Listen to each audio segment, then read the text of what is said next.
जो है बहुत ही मोस्ट इम्पॉर्टेंट क्वेश्चन इसमें दिए रहते हैं या इससे कंफ्यूजन भी ज्यादा रहते हैं। आइए आज हम आपके कंफ्यूजन को दूर करेंगे। आप बस सिर्फ देखते रहिए, हमारे इस YouTube चैनल मगन क्लास को देखते रहिए। दोस्तों, ये दशमलव भिन्न, गुणा, भाग, जोड़, घटाना, जो भी इस तरह से क्वेश्चन आते हैं आप देख करके घबरा जाते हैं या शुरू से लेकर के लास्ट तक आपको यह क्वेश्चन समझ में नहीं आता है, तो मैं आज गारंटी लेता हूं आज ये दशमलव भिन्न आपको बहुत ही जादू की तरह से आपको समझाएंगे। दोस्तों आइए दशमलव भिन्न ये आपको स्टार्ट करने से पहले हम आपको छोटी छोटी बातें बता दें कि जैसे यदि लिख दिया जाए कि 1/10 लिख दिया जाए दोस्तों, 1/10, तो 1/10 यानी कि जब आप 1 में भाग देते हैं, कैसे भाग देंगे, 1 में इस तरह से 10 से भाग देते हैं, तो जब 10 से भाग नहीं जाता है तो आप क्या करते हैं, 0 बार ले जाते हैं। तो 0 बार ले जाने के बाद भी यदि भाग नहीं जाता है तो दशमलव लगाते हैं। अब ये दशमलव लगाने के तुरंत बाद एक 0 बढ़ जाता है। जब एक 0 बढ़ जाता है यानी कि 10 हो गया, यानी कि 1 बार ले जाएंगे, ये 10 बार कट गया, यानी कि आपका जो आंसर आया 1/10 का तो हो गया 0.1। इसी प्रकार से यदि 1/100 लिखा हो तो इसका मान क्या होगा, पुनः इसी 1 में 100 से भाग देते हैं। चलिए पहले 0 बार ले जाते हैं, भाग नहीं गई तो 1 बचा, दशमलव को लगाते हैं, 1 शून्य बढ़ जाता है। पुनः क्या करते हैं कि पुनः जब 0 बार ले जाते हैं, अब 0 बार ले जाने पर भी भाग नहीं गई, अभी भी 10 बचा हुआ है। तो चूंकि दशमलव आप पहले लगा चुके हैं इसलिए एक 0 और यहाँ पे बढ़ जाता है, यानी कि 100 आ गया, तो 1 बार ले जाने पे यह 100 कट जाता है। इसी प्रकार से यदि तो इसका आंसर कितना आया, 0.01 आ गया दोस्तों। यानी कि 1/100 लिखा हो तो 0.01 लिख सकते हैं। और उसी तरीके से यदि 1/1000 लिखा हो तो क्या करते हैं, देखिए 1/10 यानी कि जब एक 0 था यहाँ पे तब दशमलव एक अंक के बाद आप लगाए थे, और यहाँ पे 2 0 था तब 2 अंक के बाद आपने दशमलव लगाया। यहाँ पे 3 0 है तो क्या करेंगे कि 3 अंक के बाद दशमलव लगाएंगे। कैसे कि 1 अंक ये हो गया, 2 अंक हो गया और 1 लिख देंगे, ये 3 अंक हो जाएगा। इसी तरीके से यदि 1/10,000 कर दिया जाए तब क्या करेंगे, 4 अंक के बाद यानी कि 0.0001 लिख देंगे। इस तरह से आप जो है क्वेश्चन को हल करेंगे। अब आइए इससे संबंधित, जैसे अगर जोड़ दिया जाए, कह दिया जाए जोड़िए, जैसे क्वेश्चन दे दिया जाए इस प्रकार से कि 1.532 और प्लस 25.35 प्लस 2.64, इस तरह से क्वेश्चन दे दिया जाए और कह दिया जाए इसको जोड़िए। तो जोड़ने का क्या नियम है उसको जरा देख लीजिए। तो तुरंत क्या करेंगे, इसी तरह से जिस तरह से आपको जोड़ने आता है ऊपर नीचे करके जोड़ते हैं, तो 1.532 इस तरह लिख लिए। अब क्या करेंगे, ये दूसरे वाले को लिखेंगे, दशमलव के नीचे आप दशमलव, ये बात ध्यान रखिएगा, दशमलव के नीचे आप दशमलव को ही रखिएगा। तो दशमलव के पहले आपका कितना था, 25 था, दशमलव के बाद आपका कितना है, 3-5 है, फिर उसके बाद 2 दशमलव यानी कि 2.64 इस तरह आप लिख लिए। और यदि आप इस तरह से लिख सकते हैं तो एकदम बहुत बेटर है। अब क्या करते हैं, यहाँ 3 अंक है ऊपर, सबको 3 दशमलव के बाद अगर 0 आप बढ़ाते हैं तो उससे कोई फर्क नहीं पड़ता। चलिए 0 हम बढ़ा लिए, क्यों बढ़ा लिए, क्योंकि ये जोड़ने की वजह से हम सबको बराबर कर ले रहे हैं। तो देखिए दशमलव के बाएं साइड 0 बढ़ाने से कोई फर्क नहीं पड़ता है, और ये दशमलव के बाद यदि 0 बढ़ाने से भी कोई फर्क नहीं पड़ता। आइए देखते हैं कैसे। ये 2 0 0 जब जोड़ते हैं तो 2 आया, फिर ये 3 और 5, 5 3 8 4 12 के 2 हासिल 1 आ गया, 5 3 8 8 6 14 और 1 हासिल 15 आ गया, 15 के 5 हासिल अभी 1 बचा है, और 5 1 6 2 8 और 1 हासिल जो बचा था 9, और यहाँ पे 2 और 2 यहाँ पे उतार लिया गया। अब यानी कि दशमलव के नीचे आप दशमलव लिख देंगे तो ये आपका कितना आया, 29.522 इस तरह से पढ़ा जाता है। तो अगर इस तरह से क्वेश्चन पूछा जाए कि इसका मान कितना होगा यानी जोड़ कितना होगा, तो इस तरह से जोड़ा जाता है। और यदि कह दिया जाए कि इसी में से ऋण बोल दिया जाए कि इस तरह से कह दिया जाए कि ऋण 19.09 को घटाइए, 0.935 को इसी में से घटाना है। तो क्या करेंगे, यहाँ पे 0.09 यानी कि यहाँ पे 0.9 दशमलव, हमने बताया कि दशमलव के नीचे ही दशमलव को रखते हैं, और 3.5 यहाँ पे घटाना है। तो घटाना कैसे है, तो देखिए अब यहाँ पे 2 के नीचे कुछ नहीं, 0 आप बढ़ा सकते हैं, स्वतंत्र हैं। 2 में से 0 गया तो 2 आ जाएगा। फिर यहाँ पे यहाँ पे एक जो है उधार जाता है यानी कि 12 आ जाता है। 12 में से 5 गया 7, 5 12। यहाँ पे बचा 4, 4 में से 3 गया 1। अब ये दशमलव के नीचे आप दशमलव उतार लेंगे। अब क्या करते हैं कि 9 में से 9 गया 0, 2 में से 0 गया 2, यानी कि इस तरह जब आप घटाते हैं तब भी आप दशमलव के नीचे दशमलव रखते हैं, और जब जोड़ते हैं तब भी आप दशमलव के नीचे दशमलव रखते हैं। और जोड़ घटाना सेम उसी तरह से किया जाता है जिस तरह से साधारण रूप में किया जाता है। जोड़ घटाना सेम वैसे ही होता है। चलिए दोस्तों, इसको हम मिटा लेते हैं, इसके आगे बढ़ते हैं। अगला क्वेश्चन आपका क्या होगा इसके बारे में देख लीजिए। चलिए, इसको मिटाने के बाद हमें उम्मीद है कि आप इतना बहुत ही आसान तरीकों से समझ चुके होंगे कि इतना आपको कैसे लगाना है। इस तरह से क्वेश्चन आ जाए तो क्या करना है। अब आइए, ये जोड़ आप समझ लिए, घटाना आपने समझ लिया। अब आइए हम आपको एक गुणा करके बता देते हैं, गुणा करके कैसे लगाना है। गुणे के रूप में यदि आ जाए तब उसका क्या करते हैं, आइए देखिए। जैसे कह दिया जाए 0.05 गुणे 0.03 कर दिया जाए, का मान बताइए, का मान क्या है। इस तरह से यदि गुणा करके, तो हमने बताया आपको कि जिस तरह से आप गुणा करते हैं, जैसे आप जोड़ते हैं, जैसे आप भाग करते हैं, जैसे आप घटाना करते हैं, उसी तरह से इसको आप करिए। तो आप करते क्या है साधारण रूप में, तो साधारण रूप में आप ऐसे करते हैं कि 0.05 और फिर इसी में गुणा करते हैं 0.03 का। इस तरह से गुणा करते हैं, आपको इस तरह से बहुत बढ़िया आता होगा। 3 5 15 के 5 हासिल 1, और 3 का जब 0 में गुणा करते हैं गुणा नहीं जाता है यानी कि 0 आता है, तो ये 15 आ गया। फिर 3 का 0 में 0 आ गया। फिर इसी तरह से 0 का आप करते हैं 5 में 0, यहाँ पे 0 का 0 में 0, यहाँ भी 0, इस तरह से आया। अब क्या करते हैं, ये 5 को अब जोड़ा जाता है, यहाँ पे आ गया, फिर 0 फिर 0। अब क्या करते हैं कि 4 अंक के बाद, देखिए 2 और 2 4, 1 2 3 4, यहाँ पे 4 अंक के बाद दशमलव लग जाता है, यानी कि इसका यही आंसर होता है। और वैसे आप शॉर्टकट में क्या करते हैं, तो देखिए इसका शॉर्टकट में क्या करना है कि जैसे गुणा करना 5 3 15, तुरंत आप यहां से 5 को उठाइए और 3 को उठाइए, 5 3 15 आ गया। अब तुरंत सोचिए हमको दशमलव लगाना कहाँ पे है, तो 4 अंक के बाद दशमलव लगाना, तो 1 अंक 2 अंक फिर 3 अंक, ये आ गया 4 अंक, यहाँ पे दशमलव लगाइए, ऐसे उतार लीजिए, यही इसका आपका आंसर होगा। तो चाहे आप इस तरह से लगाइए, मैं इस 0 का गुणा नहीं कराया हूं, सिर्फ ये 2 0 का गुणा कराया हूं यहाँ पे।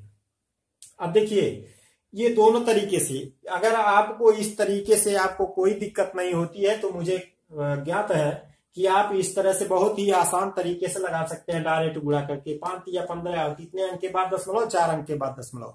यदि इसी तरीके से भाग रूप में आ जाए, भाग रूप में अगर कह दिया जाए जैसे यहाँ पे 6.5 गुणे 6.5 का यदि गुणा 0.13 का भाग दे दिया जाए, यहाँ पे भाग, गुणा ना करें, भाग कर दीजिए।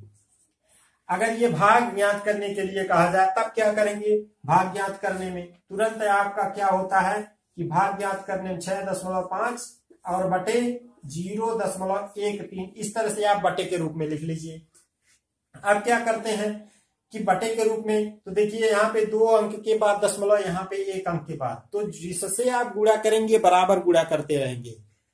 तो चलिए 1 अंक हम यहाँ पे बढ़ा लेते हैं 0, हमने बताया कि दाहिने साइड जीरो बढ़ाने से कोई फर्क नहीं पड़ता है, या बाएं साइड जीरो बढ़ाने, दशमलव के बाएं साइड भी जीरो बढ़ाने से कोई फर्क नहीं पड़ता है। तो क्या करेंगे, अब मिलाएंगे 2 अंक के बाद, यानी कि 2 अंक के बाद यहाँ ऊपर भी दशमलव है, 2 अंक के बाद यहाँ नीचे भी दशमलव है, यानी कि दशमलव दोनों जगह पे बराबर है, ऊपर और नीचे दोनों बराबर। तो दशमलव अपने आप समाप्त मान लिया जाता है, यानी कि ये आ गया 650 और ये आ गया बटे 13।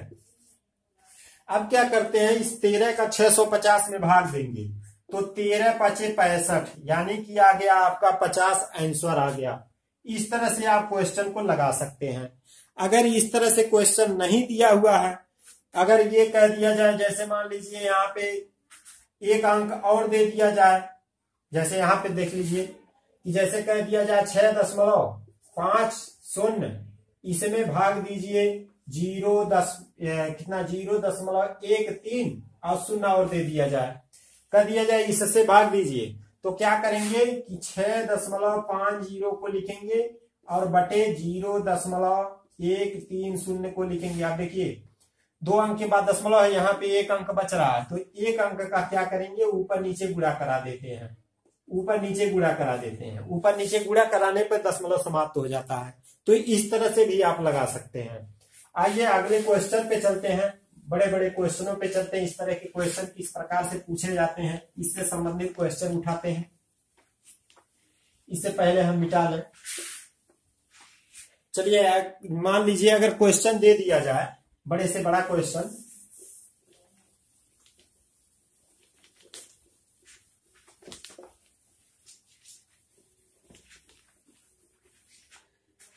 आइए अगर क्वेश्चन दे दिया जाए इस प्रकार, कह दिया जाए कि 4 ये क्वेश्चन 4.7 गुणे 13.23, इस तरह से क्वेश्चन दिया रहे, और प्लस कह दिया जाए प्लस 4.7 गुणे 9.43 प्लस, अब यहां पे नहीं अटेगा, चलिए यहां पे लिख लेते हैं प्लस, इसके आगे देखिए 4.7 गुणे 77.34, इतने का कह रहा है कि मान ज्ञात कीजिए, मान ज्ञात कीजिए। देखिए 4.7 गुणे 13.23 और प्लस 4.7 गुणे 9.43 प्लस 4.7 गुणे 77.34, इसका यदि मान ज्ञात करने के लिए कह रहा है तो करना क्या है, तो देखिए यहाँ पे 4.3, यहाँ पे 4.7, यहाँ पे 4.7, यहाँ पे भी, यानी कि तीनों में ये देखिए धन जहां से है वहां पे एक व्यंजक, यहां से लेकर के यहां तक एक व्यंजक, यहां से लेकर के यहां तक एक व्यंजक है, यहां से लेकर के यहां तक एक व्यंजक है। तो इनमें से क्या करते हैं कि 4.7 को आप कॉमन ले लेते हैं। जब 4.7 को आप कॉमन ले लेते हैं तो अंदर क्या बचता है कि ये बच जाएगा 13.23 प्लस 9.43 प्लस 77.34, ये आपका बच गया, क्योंकि हम 4.7 सब में तीनों में से हमने कॉमन ले लिया, इतना बच गया। अब बचने के बाद क्या करते हैं, इनको आप जोड़ लीजिए। जब जोड़ेंगे तो ये 4.7 को तो आप उतार लेंगे, जब जोड़ेंगे तो देखिए 77 और ये जोड़ लीजिए 4 3 7 7 3 10 के शूल हासिल 1, फिर 3 और 4 4 3 7 7 2 9 और 1 हासिल बचा था 10 के शून्य हासिल 1, 7 7 9 7 16 16 3 19 और 1 हासिल 20 के शून्य हासिल 1। इस तरह से आप जोड़ेंगे तो जोड़ने के बाद आपका कितना बचेगा, यहाँ पे आ जाएगा 100, यहाँ पे दशमलव लगेगा और ये आ जाएगा 100।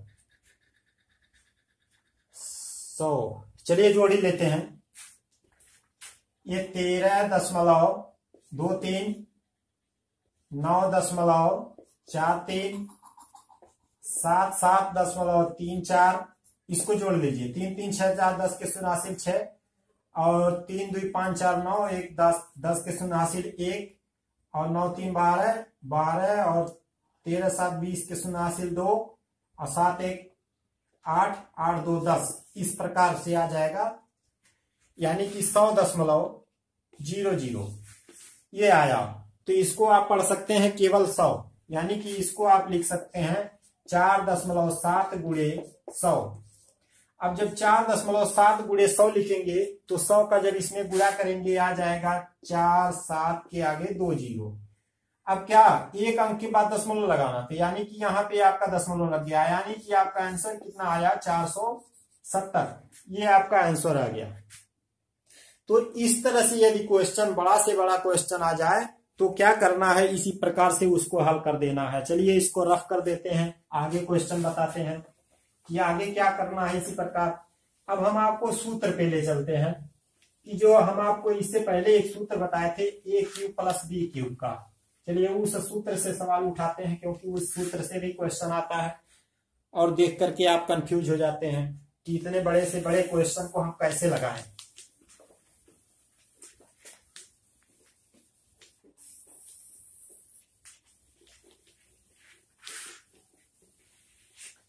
चलिए हम बड़े से बड़े क्वेश्चन को उतारते हैं कि इतने बड़े क्वेश्चन को, यानी कि कह दिया जाए अगला क्वेश्चन कि 0.21 गुणे 0.21 गुणे 0.21 इस प्रकार से लिखा हो, और बीच में कह दिया जाए प्लस, यानी 0.21 गुणे 0.21 गुणे 0.21 गुणे 0.021, फिर इसी प्रकार 0.021 गुणे 0.021 और बटे लगा दिया जाए। शायद आपको दिखाई पड़ता होगा साफ। अब बटे लगा करके क्या लिखना है, 0.63 गुणे 0.63 गुणे 0.63 और बीच में प्लस लगा दिया गया। फिर अब क्या करना है कि एक 0 बढ़ा करके, यानी 0.063 गुणे 0.063 गुणे 0.063 इस प्रकार से लिख दिया जाए और कह दिया जाए कि इसका मान बताइए। तो इसका मान बताने के लिए क्या करते हैं, यहाँ पे शायद चमक रहा होगा, तो ये है 0.063, यानी तीनों एक प्रकार जैसे हैं, एक ही क्वेश्चन तीनों हैं। तो देखिए इस प्रकार से यदि पूछ लिया जाए तब आप क्या करेंगे, तो यहां पे आप मान लीजिए कि माना, यहां पे आप मान करके लगाइए, बहुत ही आसान होगा। मान लीजिए कि यहां पे जो लिखे हैं पहले वाले में 0.21 इक्वल टू मान लीजिए a, तो इसको जब a मानेंगे तो क्या करना है कि जब आप 10 से गुणा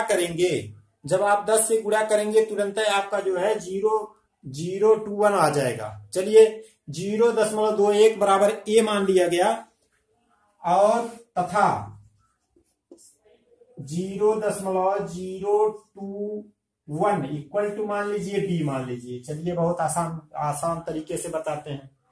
0.21 को मान लीजिए a है और 0.021 को मान लीजिए यह b है। इन दोनों को मान लिया गया।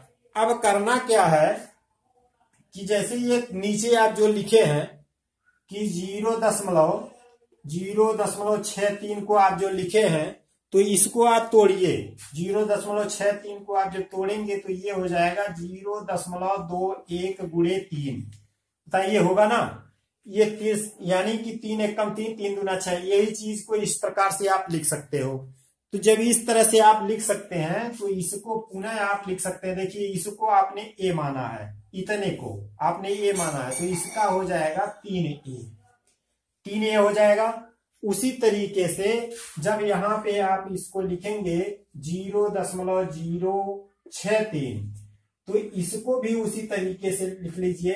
कैसे, जब आप इतना लिखे हैं, यानी कि 0.021 नहीं दिख रहा, यहां पे देख लीजिए कि 0.021 021 गुणे 3, तो इसको आप लिख सकते हैं 3b। इस तरह से आप लिख सकते हो। अब लिखने के बाद क्या करेंगे, यही मान आप इसमें उठा करके रख दीजिए। शायद नहीं समझ में आया हो तो पुनः देख लीजिए कि यहाँ पे जो लिखा है 0.21, इसको हमने ए मान लिया, और यहाँ पे जो दूसरे नंबर पे लिखा है तीनों, तो 0.021 को हमने बी मान लिया। इसमें कोई कंफ्यूजन नहीं होना चाहिए। अब देखिए जो नीचे आपने लिखा है 0.63, तो इसको आप लिख सकते हैं 0.21 गुणे 3, क्योंकि 21×3 = 63 होता है। तो इसकी जगह पे आपने ए माना है तो यहाँ पे ए रख दिया, यानी कि आ गया A3, तो उसको हम सीधा करके 3a लिख लिए हैं। वही काम हमने यहाँ भी किया।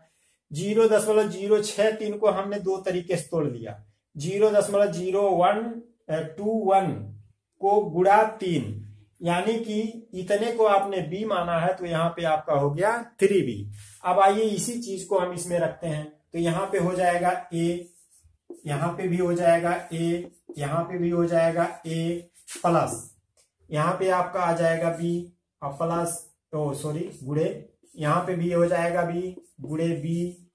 अब नीचे क्या होगा, नीचे 0.63 को आपने 3a माना है, तो यहाँ पे हो जाएगा 3a, यहाँ भी हो जाएगा 3a गुणे, यहाँ भी हो जाएगा 3a प्लस, बीच में आपका यहाँ पे कितना माने हैं आप, 3b माने हैं, तो यहाँ पे 3b गुणे 3b गुणे 3b, ये हो जाएगा आपका।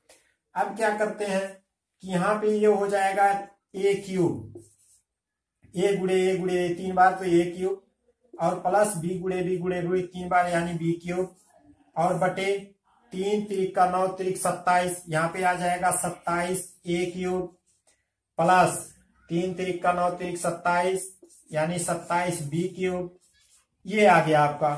अब फिर यहाँ पे क्या करते हैं कि ऊपर वाले को जैसे है उसी तरह लिख लेते हैं, a cube plus b cube को। अब नीचे यहाँ भी 27 है, यहाँ भी 27, तो यहाँ 27 आप ले लेंगे कॉमन, और यहाँ बचेगा a cube plus b cube, ये दोनों बच जाएंगे। अब जब दोनों बच जाएंगे तो ये ऊपर से जो है a क्यूब b क्यूब और नीचे से a क्यूब b क्यूब, ये दोनों कट जाएंगे। बचेगा कितना, 1/27, यही आपका आंसर हो जाएगा, यानी कि 1/27। तो इस प्रकार से या बड़ा से बड़ा क्वेश्चन दिया हो तो आप बहुत ही आराम से लगा सकते हैं। चलिए दोस्तों, अब इसी के साथ आपका जो है हमारा ये वीडियो आपको अच्छा लगा तो जो है कमेंट बॉक्स में अवश्य लिखें। इसी के साथ जय हिंद, नमस्कार, धन्यवाद।